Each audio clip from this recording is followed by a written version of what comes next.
faccio, intanto benvenuti a tutti, buonasera, grazie per essere qua. Volevo leggervi l'Incipit della Regina dei Colori, che è un romanzo che Valeria ha portato al premio Giorgione e che è arrivato terzo nella sezione narrativa. Clotilde. Chiudo la porta con 3 mandate, infilo le chiavi nella tasca della borsa, liscio grinze inesistenti sul davanti della gonna, raddrizzo le spalle e inizio a scendere. Osservo le mie scarpe violare il candore screziato del marmo. Tac, toc, tac, uno alla volta. I miei piedi macri si ritraggono e fanno capolino sotto una gonna nera, quei grossi insetti scuri. Allaccio l'ultimo bottone della giacca nera, chiusa sul sottile golfino di cotone, nero anche questo. Sono un'ombra nera nella penombra grigia ferita da bianco delle scarpe. Avvolta nel mio nero sudario, accetto la luce di questo sfacciato mattino di aprile con il passo assoluto di chi ha abdicato la vita da martire, non da sconfitto. Lo so che le mie nipoti tra loro mi chiamano il corvo e mio cognato Mortisia, distinzione imputabile esclusivamente ai fattori generazionali, non certo dettata da questioni elettive. Se devo scegliere però, mi piace di più il nome che mi era affibbiato, la bambina del secondo piano, Malefica, personaggio di diabolica eleganza e stimabile caparbietà, con cui, tutto sommato, trovo discrete analogie. Per i meno fantasiosi sono banalmente la vedova, per via del nero. In realtà non ho mai seppellito nessun marito e che io sappia i miei spasimanti sono solo passati e non trapassati. In un certo senso però hanno ragione, una morte c'è stata, e tremenda, la mia, tutta colpa dei colori. Mi chiamo Clotilde Podestà, in arte Clo-Clo, e quella per i colori è sempre stata un'ossessione. E poi, ossessione è una parola che non mi piace, anche di insano e puzza di follia. Io non sono pazza e neppure malata, semplicemente amo le cose belle, non tollero la sciatteria e considero inaccettabile la noncuranza cromatica. Non ne ho mai fatto un mistero. Sono capace di rivoltare un magazzino alla ricerca di un cartoncino di quel preciso punto di rosso o di rimandare al mittente 120 mazzi di gladioli arrivati con la sfumatura di blu non abbinata all'allestimento che avevo in mente. Sono nata così, o almeno sono così da quando ho la coscienza di esistere. Bravissima!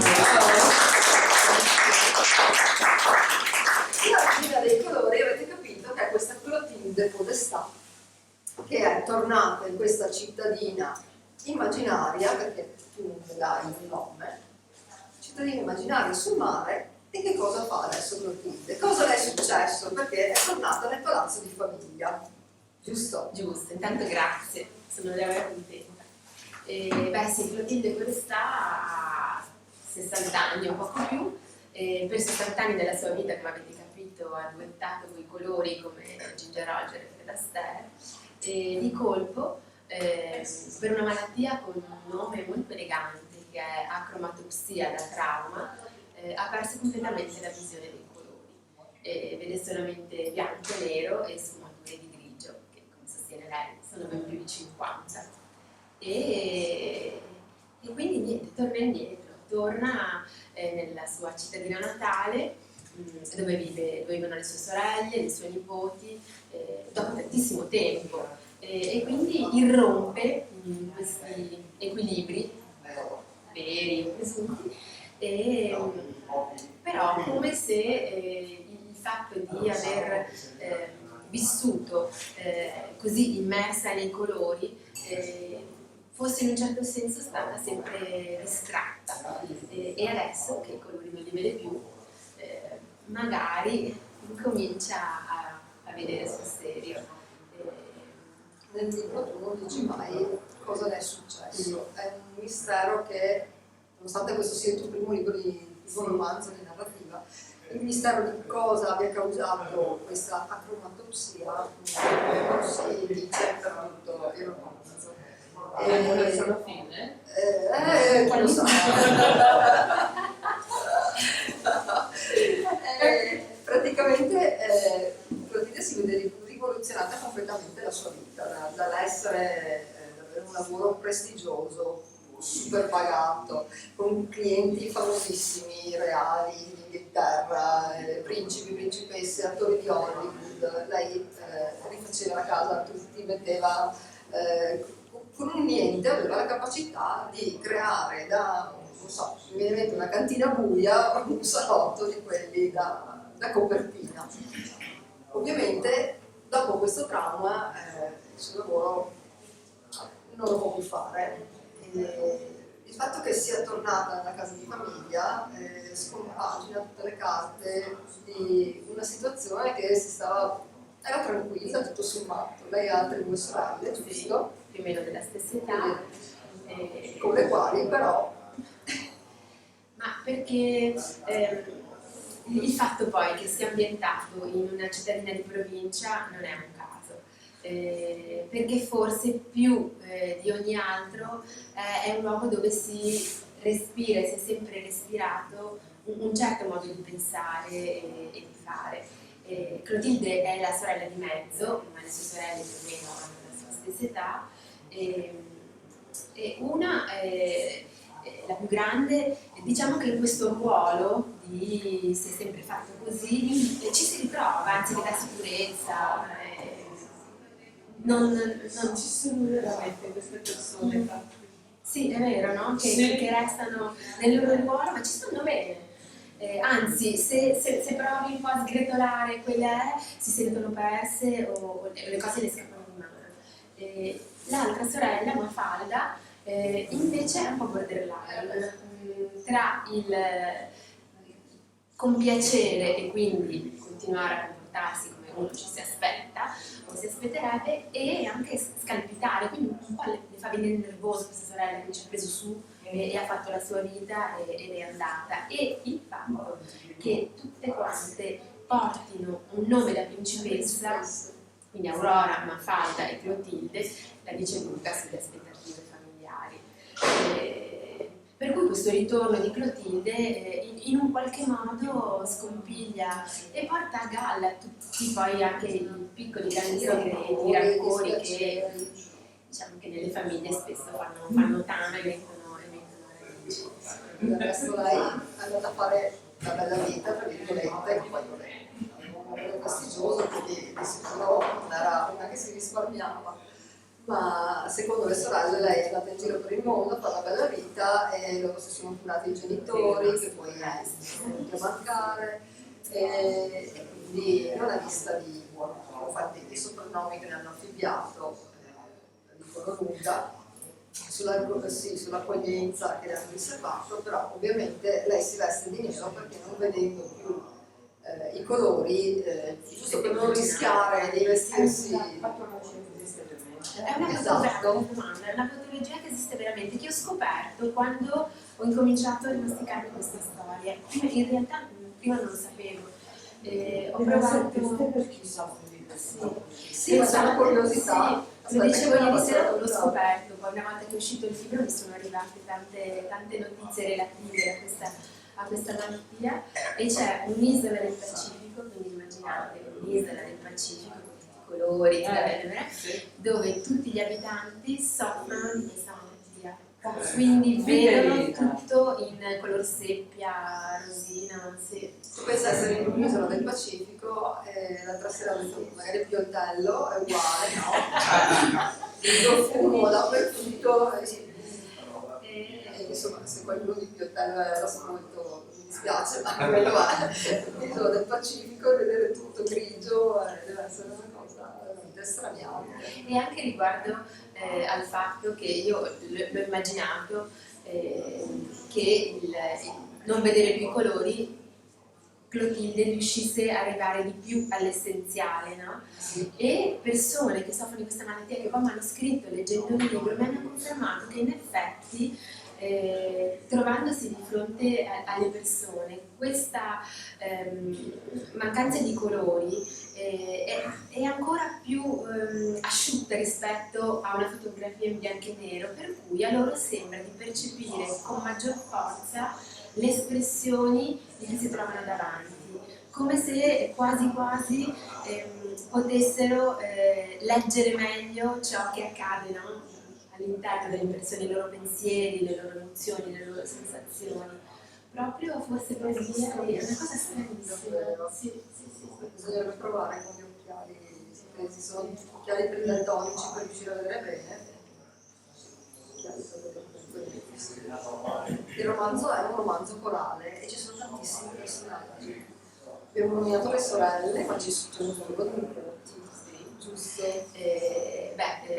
Da sempre nei miei romanzi, prima questo è il primo romanzo di narrativa, Ma tu hai alle spalle una carriera sì, cominciata nel 2013. esatto, 13 romanzi che in realtà hanno a che fare con il giallo, con il noir, anche se si tratta sempre di commedie, sempre molto popolate, perché ciò che mi affascina di più e ciò che amo di più è proprio raccontare le vite delle persone, per cui a volte la trama diventa quasi un pretesto per potermi addentrare in tutti questi universi, e devo dire che il noir e il giallo ti permettono tanto questa cosa, perché ciò che mi piace molto non è solo portare a scoprire il colpevole, il delitto di un crimine, ma capire come mai, cioè, in che momento, no, la normalità si spezza e uno decide di passare dall'altra parte, quindi di compiere un crimine. Però nonostante all'inizio fossi un po' spaventata, perché pensavo di essere fuori dalla mia zona comfort, quindi dal mio territorio. Sei abituata con i gialli. Mi sono resa conto che ogni storia poi è un'indagine, perché vai sempre a indagare nelle scelte, nei caratteri, nelle debolezze, perché poi quello che disegna di più i personaggi, ma anche noi stessi, credo che siano proprio le fragilità, le debolezze, quello che racconta più, le scelte, quello che racconta più di noi. A proposito di colori, tu nasci come illustratrice e quindi hai alle spalle studi d'arte, giusto? E questo si ritrova anche nei romanzi della serie di Edna, che vi ho detto prima, stasera parliamo un po' di tutti i suoi romanzi, perché hai una produzione variegata. Perché i 5 gialli della colfa e l'ispettore sono più polizieschi, i 2 con protagonista Edna Silvera, che è una professoressa di professione di storia dell'arte, invece hanno tutt'altro argomento. E anche qua tornano i colori, perché tutto sommato, anche se la protagonista non li vede, sono stati parte della sua vita. Ma infatti è nata proprio il nocciolo, il cuore che mi ha mosso per raccontare questa storia era il desiderio di provare ad affacciarsi, di affacciarsi dall'altra parte. Infatti sono titolare così il romanzo, dall'altra parte. Quindi c'è questo inizio con tutte queste donne, quindi proviamo a infilarci nelle loro teste e a vedere i loro pensieri. Donne, come racconto spesso, che hanno questa peculiarità, e quindi quella di infilare nella testa, specialmente di chi sta accanto, pensieri che sono solamente loro. Per cui leggere i gesti, i silenzi, gli sguardi attraverso la convinzione che si sono fatte di interpretare, poi sempre siamo bravissime a farci i nostri film, i nostri. Poi c'è un ciao che dice ciao, però l'ha detto con quei tono, per cui no, era ciao che magari stava pensando, non lo so, che si è dalla scrivere. Guardi per darsi dei comodi, perché gli uomini non hanno questa capacità di sperare comodi, immaginare. Quindi lo sappiamo, no?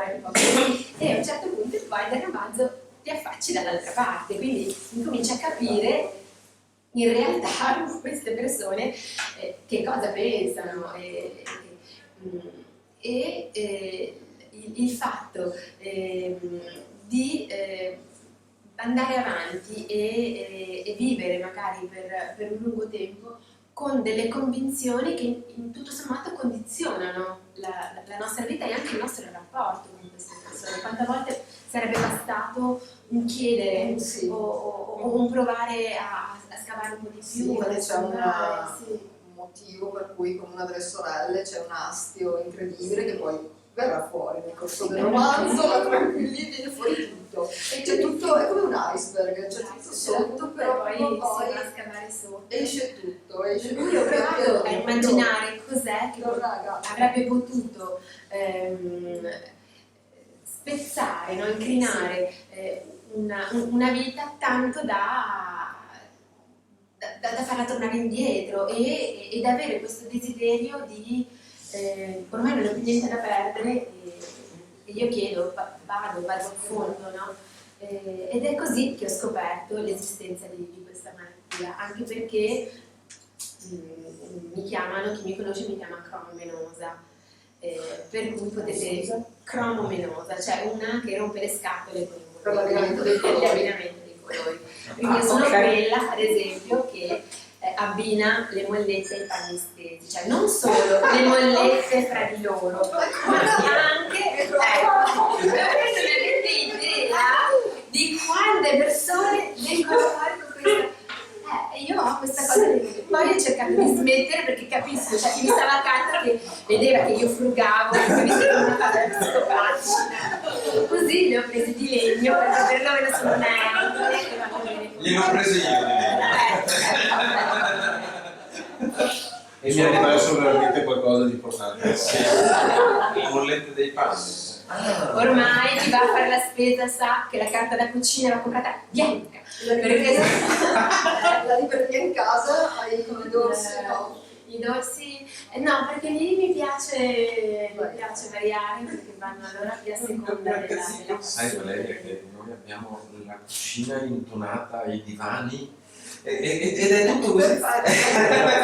perché poi fra Anche alla volta di ci si annusa perché se sai nei negozi che no, dici vorrei un maglione verde muschio come per cui e magari ti tira fuori un montagno. sì. E allora c'è quella che oppure quelli che ormai ti conoscono, tipo dal banco della frutta che mi mette da parte le mele, che poi sono talmente belle, talmente striate che il marito che vorrebbe lo strudel di mele, le mele non si toccano perché sono bellissime. Insomma, no? Troppo belle E per quindi poi- staccarle per uno esatto, e allora va a comprare quelle pulside, no? Quelle che si buttava dentro. Esatto. Per cui capite. Il fatto di avere un romanzo corale proprio con così tanti personaggi ti porta ad avere così, anche tanti temi di cui parlare. E a me viene in mente la piccola Serena che viene nominata nelle prime righe, mi sono già dimenticate come la chiama, ci rinuncio, non vedo niente, perché Serena ha un legame poi con, questo lo posso dire, arriverà ad avere un legame con la nostra Clotilde perché sono due persone ai margini, giusto? Serena è una bambina di 8 anni, quasi 9, come si definisce lei, un po' robusta, che però ha imparato a essere silenziosissima, quasi invisibile, per sopravvivenza, insomma, però ha un superpotere, perché infatti è scritto tutto maiuscolo, quindi suo papà dice che è un superpotere, che è la straordinaria proprietà del linguaggio. Lei ha una passione per le parole, che proprio le piacciono, e le piace andare a cercare il significato non su internet, come ci sono anche molto prima, ma sul dizionario, perché questo libro grosso, con queste pagine sottilissime, grosso come un tronco d'albero, le piace proprio. Solo che questa straordinaria proprietà del linguaggio la frega, perché la fa rendere visibilissima quando invece lei cercherebbe sempre solo di essere trasparente. È un bersaglio dei compagni di Diventa un classe bersaglio. per il suo aspetto.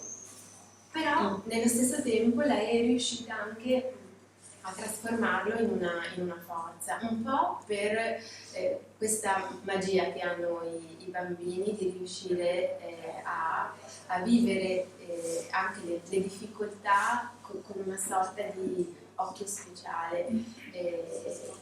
Non so, tutte le volte io tiro fuori questo paragone, ma perché secondo me è molto calzante, che è, pensate alla vita bella di Benigni, no? Dove attraverso il gioco uno dei periodi credo più tremendi della nostra storia viene vissuto invece con leggerezza, proprio perché i bambini hanno questa bellissima capacità che noi poi ci perdiamo, ce l'ha. E Serena ce l'ha ancora, meno male.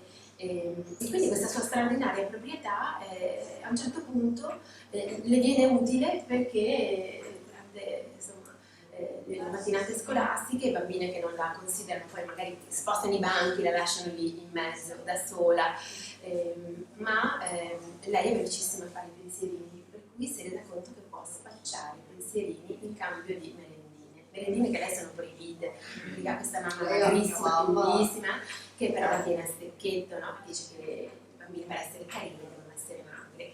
E Serena dice che il loro frigo è il frigo più triste di tutti gli universi dei frighi, perché lacrima, la mamma dice che sono lacrime no frost, ma lei è sicura invece che sono lacrime di disperazione di questo frigo vuoto, pieno di cose veramente terribili, e quindi ha questo tornaconto. Serena è una bambina, cioè, è adorabile, è un personaggio adorabile e trovo che poi lei non ha neanche paura alla fine di Clotilde, mentre ad altri personaggi incute timore perché è rigido con questa figura nera, sempre seria, cupa.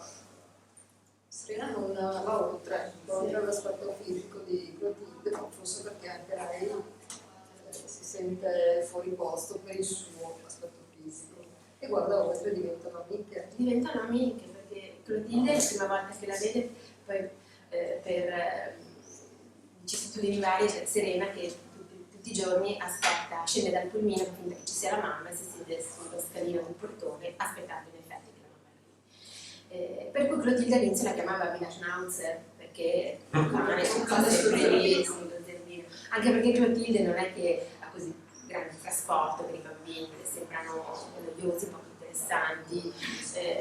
Poi una donna che è sempre un lavoro prestigioso, che ha fatto una carriera impressionante e per lei, per scelta, sicuramente per scelta non ha questo trasporto. Invece questa bambina, fin dalle prime battute, la incuriosisce. E visto che la vita di Clotilde è abbastanza piatta da quando questa aperta dei colori, ogni cosa che minimamente la smuove e la incuriosisce, tant'è cerca di trattenerla.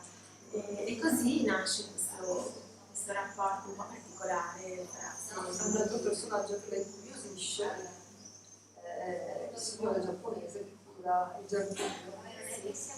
Il signor Otaka Mori, che anche lui ha il suo vissuto che l'ha portato ad approdare in questo palazzo, perché poi vivono tutti quanti nello stesso palazzo, tutte le sorelle, infatti un palazzo intasato di podestà, e i nipoti, e i pronipoti, che anche comodissimo, ma infatti i nipoti di uno colano dalla nonna per gravità tra un piano e l'altro, quando le mamme vanno a lavorare, e quindi anche lui in un qualche modo ha questo incontro con Clotilde, ma con questo suoi modi, questa sua filosofia, questo suo pensiero tutto orientale che è molto diverso dal nostro, che sa cogliere i dettagli e ciò a volte che davvero conta, no? Sa andare in fondo senza farsi distrarre dalle corse,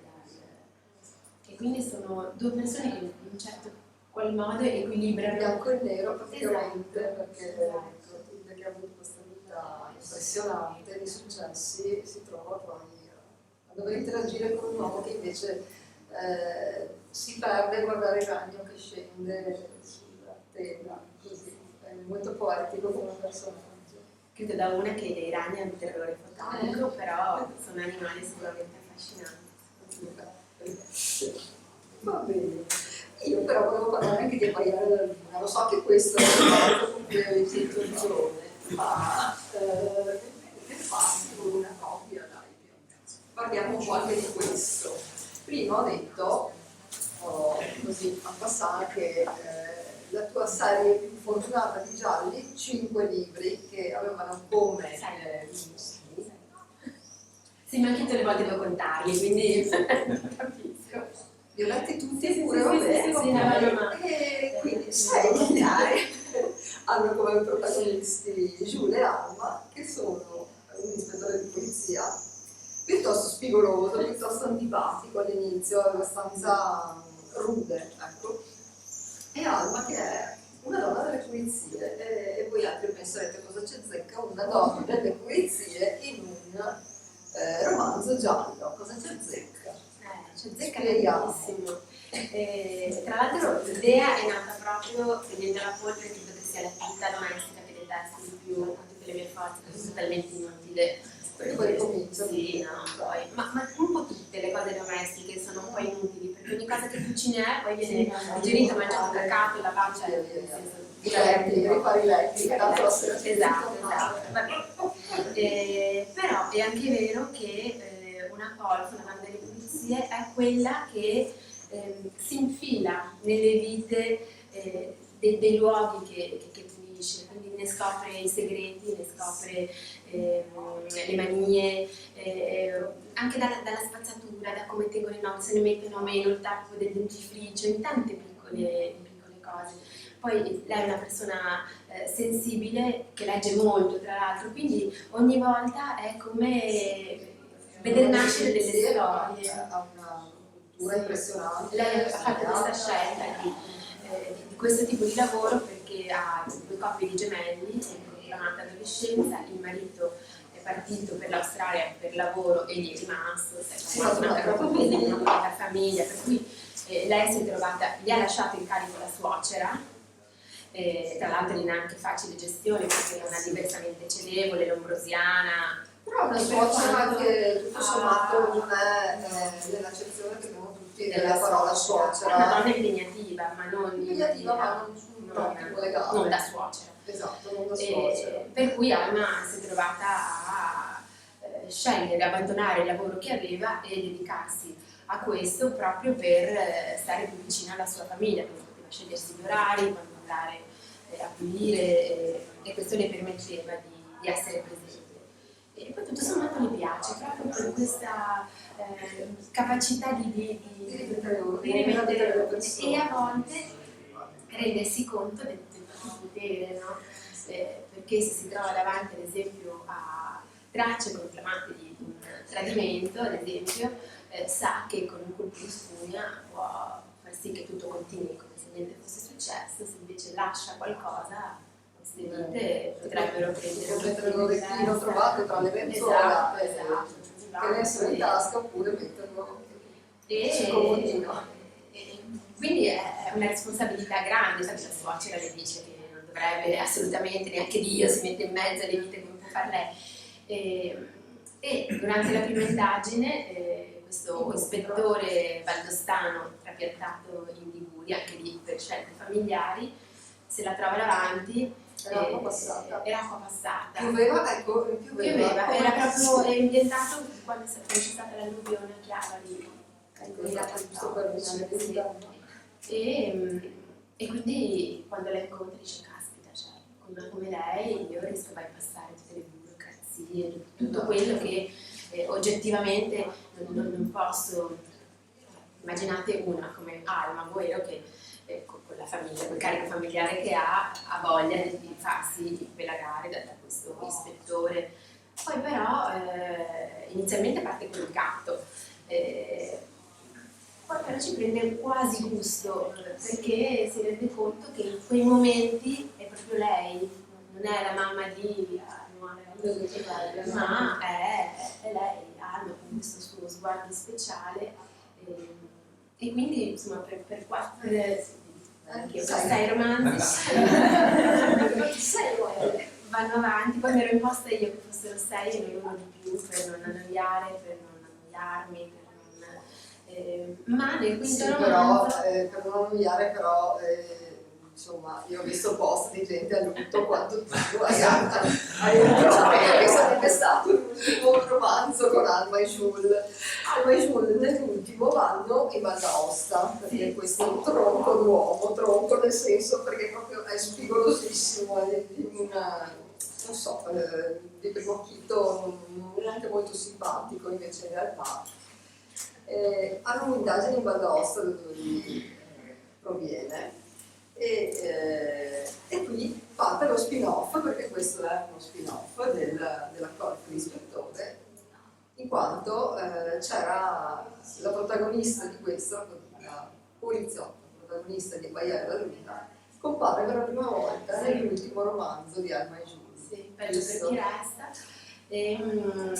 Piera Janté era l'ispettrice incaricata di indagare in questo caso che in un qualche modo si impasta con uno dei primissimi casi di omicidio che si era trovato per le mani un giovanissimo Jules Rosset. E fin da subito, anche se quando avevo pensato alla storia, Piera Janté doveva essere un po' più di una comparsa, insomma. E invece fin da subito ci sono poi quei personaggi che ti rendi conto che sgomitano, insomma, esplodono un po' dalle pagine, non riesci a tenerli solamente. E allora aveva preso abbastanza spazio. E l'editor che ha seguito i romanzi della Colta dell'Ispettore per Amazon Publishing, da subito lui aveva idea di aprire una casa editrice, che poi è questa, mi aveva detto: guarda, ricordati che Piera Janté è mia. E quindi sì, erano anni quindi che mi domandava un romanzo con Piera Janté. E quest'estate, perché poi siamo rimasti in ottimi rapporti, diventate, ci sentivamo, mi ha chiamata e alla fine mi ha detto: io ti avevo detto quando vuoi, sono passati 4 anni, quasi 5, se tu questo libro con Piera Janté me lo potessi fare, così. E io un po' perché sono incapace di dire di no, e un po' perché questa Piera tant'è era rimasta lì anche a me con la voglia di raccontare ancora, ho detto sì.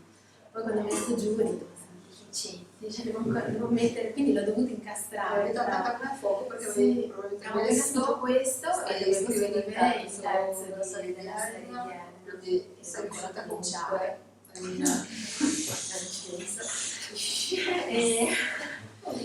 E quindi è nato Abbaiare alla Luna, con Piera Janté che è protagonista e Jules Alma che compaiono. Come mai in Val d'Aosta? Cioè, parliamo un po' da Giulio, come mai Val d'Aosta? In Val d'Aosta perché Piera è lì. No, ma tu hai creato il personaggio di di Jules che era valdostano? Ma perché la Val d'Aosta è un mio luogo del cuore. Sono sempre andata in vacanza, io abito sul mare a Chiava in Liguria e siamo sempre andati in vacanza lì quando i bambini erano piccoli, anche dopo, e ho sempre trovato la Val d'Aosta e soprattutto i valdostani molto simili ai liguri, cioè secondo me fanno parte del tempo, come ruvidezza, come accoglienza. Ti sei sentita a casa? Sì, sentita a casa, diciamo, forse noi liguri siamo un po' un filo peggio, però quindi quel detto per la divisa finita secondo me rispecchia moltissimo quello che... E quindi mi sembrava che il fatto che un valdostano venisse in Liguria, per quanto non ami assolutamente la Liguria, rimpianga continuamente la sua Val d'Aosta o il mare, una volta sola credo che si arrotoli i pantaloni di questi piedi bianchi che non hanno visto la luce del sole dentro l'acqua, quindi non è che poi... però mi sembrava... E infatti era stato bello in quel romanzo, peggio per chi resta, farli portare, cioè farli andare tutti quanti a tornare a casa, tra virgolette. Lui che in qualche modo faceva gli onori di casa. La Janté ha un brutto periodo lavorativo, perché le hanno appena tolto un'indagine sulla quale lei veramente ha dato tutto a se stessa, ma è lì, sai, quando leggi qualcosa devi trovare le parole giuste, non so, all'inizio, e niente, lei tra l'altro un'indagine alla quale aveva lavorato Jules anni addietro, un contrabbando di pietre preziose. Niente, non riesce a venirne a capo e l'indagine le viene tolta. E a questo danno si aggiunge la beffa che le fanno indagare sulla sparizione misteriosa di un cipresso nano Da un terrazzo. Voi capirete che c'è la soddisfazione di una poliziotta che ha un traffico internazionale di pietre preziose, no, mi sparisce il cipresso nano la signora che sta facendo la denuncia, quindi sei stato un po' infierito Parenzo, però su questa no. Piera Janté fin da subito ha questo modo, Giulia la definisce una placidità da mucca dal peggio. Però la schiaccia sassi, perché lei, sassi. che sia il cipresso romano o il traffico di pietre prende, lei deve arrivare alla... In tutto questo si infila il ritrovamento. Due amici che vanno in cerca di porcini in quei posti che non si possono raccontare le coordinate di dove si va in montagna, quelle zone dove c'è zone così, che allora sono devi segrete, perché i porcini sono tanti, sono buonissimi e quindi solo loro devono sapere dove si trovano. Pensate loro, il loro posto speciale che si trovano sul cadavere. Ecco, quindi era una scelta. In tutto questo esce questo, e allora ecco che la ciccia. la storia comincia a prendere corpo. Brutta battuta. Scusate, devo essere il proseguo di prima, vabbè. E quindi niente. E comunque lo dico, non lo dico, cioè, ha tutto un senso, veramente, ha tutto un senso. E quando alla fine arrivi a capire che tutte e tre le immagini hanno un senso in questa storia, e l'hai scritto anche, cioè, dico, in velocità, perché immagino che hai messo tantissimo alla in 3 fine. mesi, e che poi arriva il momento, cioè questo inizio lentissimo prima di ingranare E poi la storia. E poi quando ci sono dentro invece vado, che è la fase, non so quali famiglia, quale preferisco. Adesso il delle due. lavoro di scrittrice è quello che è prevalente nella tua vita. Sì, un po' per le scadenze, un po' perché comunque tra presentazioni e una cosa e l'altra, per cui per l'illustrazione mi tengo solamente le cose che mi piacciono ed è bello poter scegliere, insomma. E poi mi tengo questi incontri con le scuole, alcuni sono proprio legati ai libri, alla scrittura, io leggo perché, quindi vado, e altri sono questi incontri speciali che le scuole organizzano per avvicinare all'illustrazione, per cui me ne tengo con le unghie e con i denti perché ogni volta esco di lì che Sono faticosissimi ma bellissimi, bellissimi perché riescono sempre a dare molto di più di quanto poi in realtà perché vengono fuori delle cose Ma perché avevo straordinarie. forse tanti pregiudizi verso No, i ragazzini? sono meravigliosi e hanno fame di storie, tantissimo, vero? Sì, quindi proprio il desiderio e anche secondo me di farsi appassionare dalle storie. Poi ne parlavamo prima, magari il libro è visto o come imposizione, perché ne parlavamo giusto un attimo fa, adesso io trovo complicato, quasi impossibile, che un ragazzo di, non so, 12 anni si appassioni alla lettura leggendo un libro cuore. Sì, Con tutto quello che c'è, è un bel libro, però è un libro che non può catturarli perché è troppo distante, ma anche come è scritto, perché io mi ricordo che mi ero appassionata tantissimo a tutti i libri di Salvatore Sangari, non so mai dove va l'accento, La vendetta dei Tux, tutte queste, mi facevano una paura terribile, mi piacevano veramente tanto e li trovavo appassionanti. Quando poi li leggevo ai miei figli, avevo un figlio che non dormiva mai, per cui una dopo 3 righe, l'altra invece mi rendevo conto che mi toccava cambiare le parole, cioè velocizzare, perché era veramente molto diverso da come sono abituati ora. Quindi frasi secche, corte, diverso, insomma un ritmo diverso, sono abituati a un ritmo diverso. Poi ci arriveranno a Salvatore Sangari, ma dopo essersi appassionati. Magari arrivano anche a fuori e arrivano. Esatto. Ma perlomeno Esatto, c'erano. sì. Però è difficile avvicinare avvicinare proprio perché a scuola forse quello che viene dato da leggere è ormai troppo distante. Già Sagradi. Vero. La mia generazione era già abbastanza lontana da certi libri che risultavano pesanti, figuriamoci loro che sono nati con il telefono in mano. L'unico lo che smartphone tiene in botta, mano, nonostante l'età, secondo me, è il giornalino Giamburrasco. Esiste ancora? Esiste ancora, Esiste ancora. E tiene, nonostante abbia un linguaggio, cioè lo senti che, però ha un ritmo che riesce comunque a sfidare i tempi e Anche Iacovitti? anche Jacobini. Ma infatti, perché secondo me i manga, i fumetti, cioè è un modo per avvicinarsi sempre allo stile. E poi secondo me vedi che c'è un istinto, cioè, ma basta che no, davvero, che sì. Sono carini. È così, e poi una volta che hanno voglia, perché tutto sta a scoprire come la differenza tra leggere e guardare un bellissimo film, una bellissima serie TV, però è sempre un qualcosa che gli altri hanno confezionato e che tu ingoi, non so, con la passione, ci stai davanti. Invece Quando leggi il libro sei tu e la tua immaginazione che cavalca, che si immagina le cose, i colori, i profumi, e quando scopri questo diventa come il cioccolato, cioè diventa una droga, cioè non riesci più a farne a meno.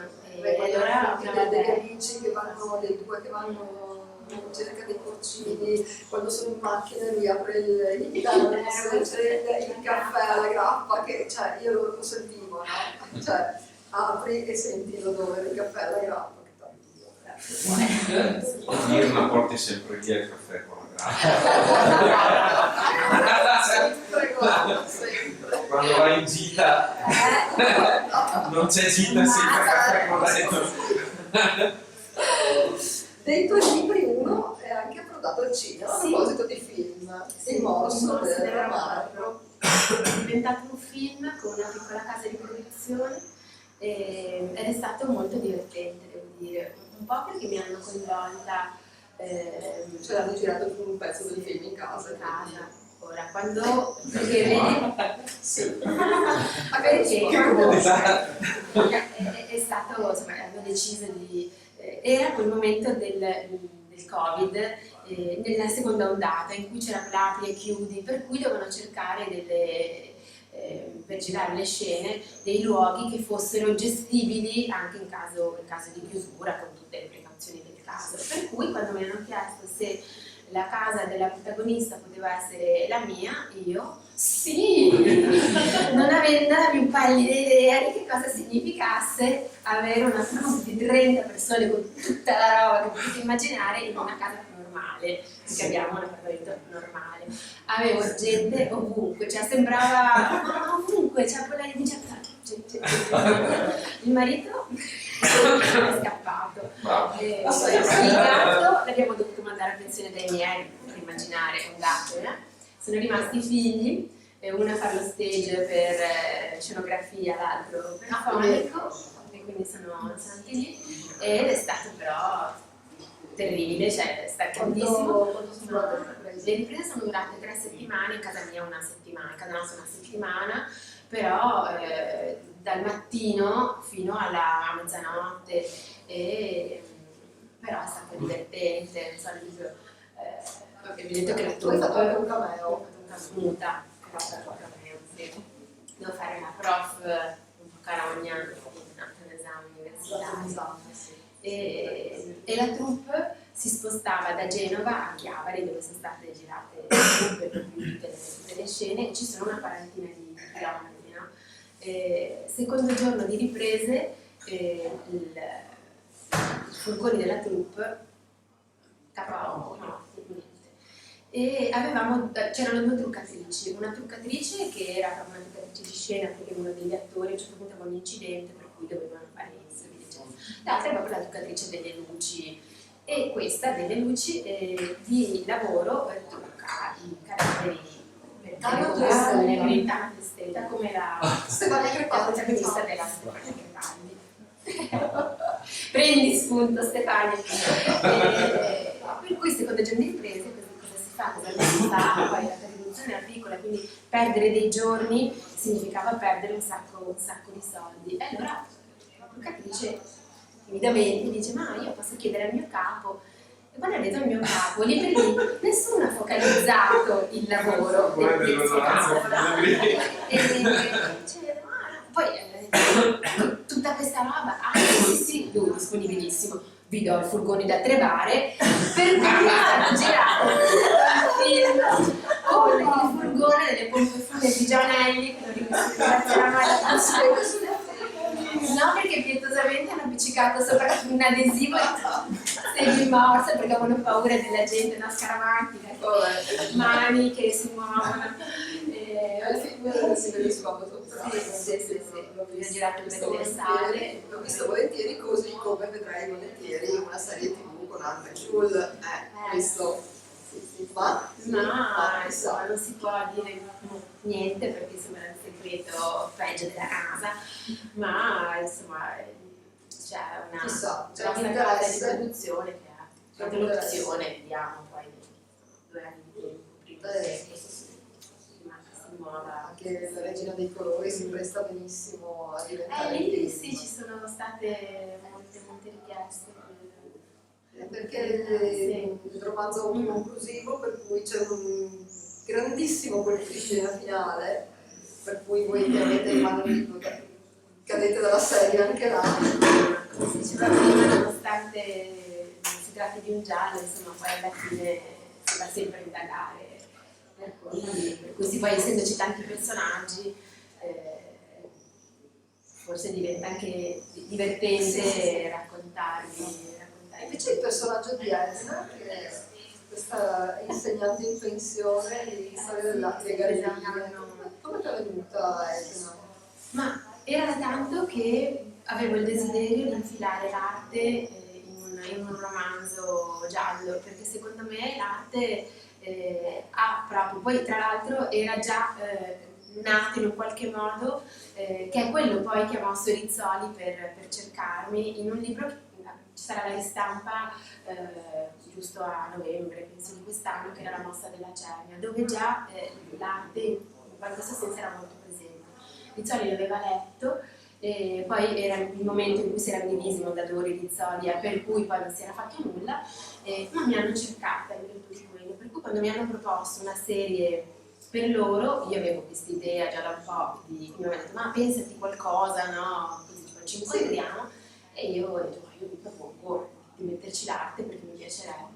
Quindi quando ci siamo incontrati ci siamo trovati tutte e due con la stessa richiesta, loro che mi domandavano cosa guardavo, io che proponevo cosa guardavo, per cui esatto, è nata Edna Silvera che insomma è una ex restauratrice che ha lasciato questo suo lavoro che amava moltissimo di restauratrice perché per carattere è una che non riesce a stare nelle situazioni dove non si trova, è una che è molto brava a dire di no. In lei ho riversato tutto il mio desiderio in questo senso, per cui ha deciso poi di comutarsi in insegnante universitaria. Terribile perché le sue lezioni sono bellissime, sono uno show, hanno un successo incredibile, ma empatia zero. Per cui gli epiteti migliori sono l'empatia, sì. C'è dei personaggi, l'ex allieva che la incontra e quando si rende conto che deve avere a che fare con lei viene. Questo per dirvi quanto lavorava. E quindi insomma un bellissimo personaggio anche lei, è vero, mi vengono 7 galline che hanno i nomi delle grandi dive del cinema. Come mai questa idea di non del cinema per le galline che è bellissima? Ma perché secondo me le galline come le mucche hanno questa capacità di essere imperturbabili, per cui potrebbe cadere sì, loro si spostano.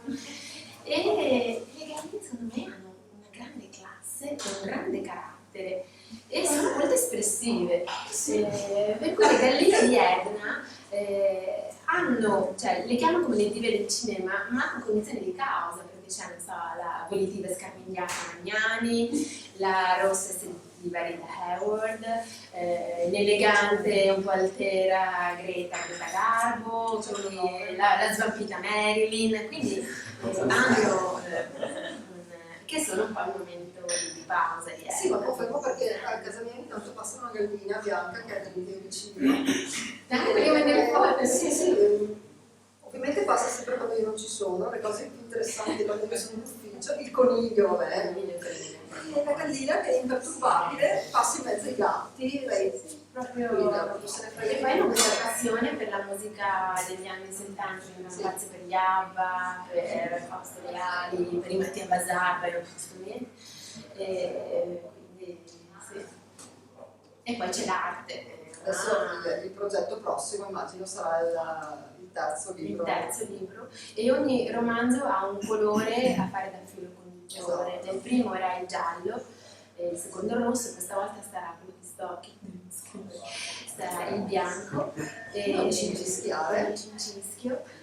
ma proprio perché mi piaceva raccontare quello che forse non è proprio evidente davanti a un'opera d'arte. Quindi magari vedi che cosa rappresenta, che cosa racconta, che può essere, non so, un'annunciazione, quindi quell'angelo oppure la nascita di Gesù, però a seconda dei colori scelti, delle piante che ci sono, degli animali, racconta un'altra storia, quindi è un racconto nel racconto, e gli artisti specialmente nel passato erano dei maestri in questo, anche per mettere cose che ad esempio alla Chiesa non andavano tanto bene, quindi magari domandava, esatto, per mettere nel loro abside un dipinto, e poi loro invece disegnavano. Mi mette la capacità che ha di vedere, c'era l'episodio degli stivali di pelle che mascheravano che infatti io poi ho comprato nascosta nella tela, che è, io ho guardato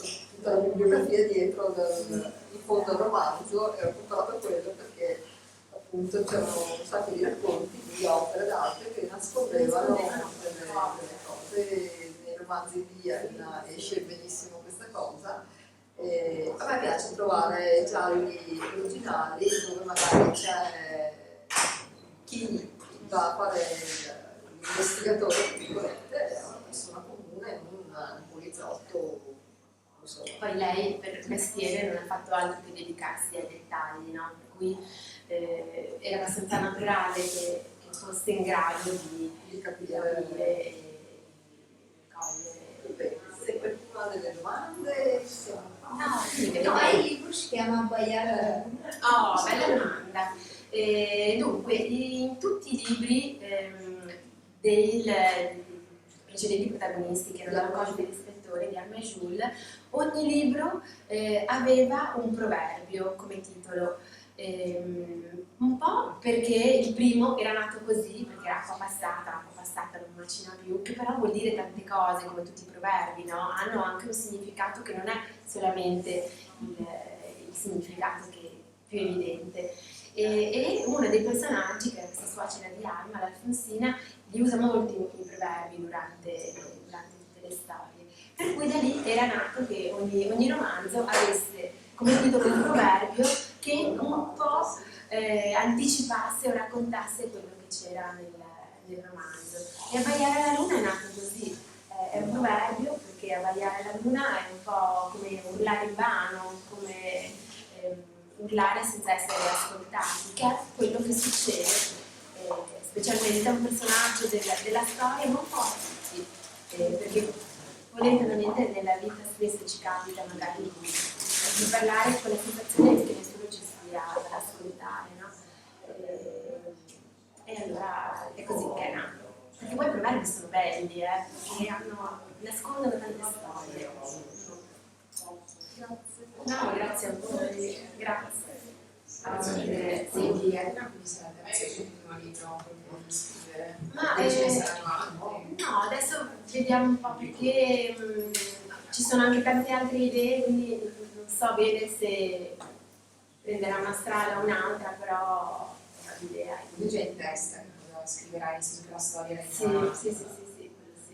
Quanto Ma ci c'è vuole più o meno per scrivere un libro? Ma diciamo che i libri con una storia gialla sono un po' più complicati da scrivere rispetto ad esempio a un libro di narrativa normale, perché per quanto sia sempre stato considerato un genere di intrattenimento, di serie B, comporta un lavoro molto più grosso, perché devi disseminare indizi, perché o prendi in giro il lettore o se lo vuoi accompagnare alla soluzione, fargli formulare ipotesi, devi coordinare e tutto deve girare alla perfezione. Tanto più poi in quelli che scrivo io, che non sono splatter, non ci sono serial killer, tutto sommato sarebbe più semplice perché la follia aiuta in questo senso, invece sono storie molto normali che prendono una piega diversa. Eden ancora di più, perché ha tutto questo sottobosco di arte che fa parte di quello che ho studiato, però quando studi non c'è niente come quando studi che ti rendi conto che non sai niente e che quindi devi approfondire e studiare ancora. Poi ti vengono fuori delle cose bellissime che fai anche fatica a non mettere tutto quanto, per cui impiego un po' di più. Però diciamo che io adesso devo mettermi a scrivere il terzo di Eden e devo consegnarlo a dicembre. Devo consegnarlo